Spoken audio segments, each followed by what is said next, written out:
Ito mga dapat natin aabangan sa Magandang Dilag mga kapuso na wag natin papalampasin ang bawat episode ng teleseryeng ito.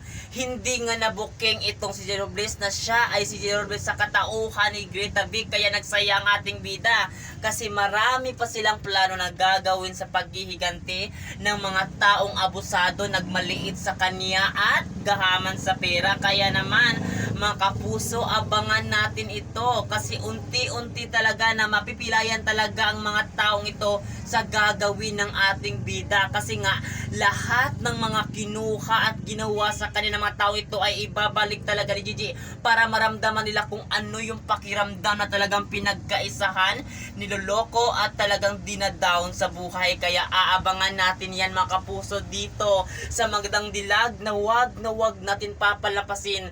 Lahat sila ay talagang mahihirapan at babagsak at walang ititira itong ating bida katulad ng ginawa nila. Wala talaga silang pagdalawang isip na gawin na lukuhin at paasahin itong ating bida. Kaya naman ngayon ay sisirain ni Gigi ang buhay nila katulad ng ginawa nila dito sa ating bida. Kaya naman makapuso, abangan natin ang mabagsik na paghiganti sapagkat ngayon ay sinisigurado ni Gigi Robles na babalik sa putik ang mga taong abusado na ito at yun ang pinakamalaking karma na dadating sa kanilang buhay. Kaya yan ang abangan natin dito mga kapuso sa Magandang Dilag na wag natin papalampasin ang bawat episode ng teleseryeng ito.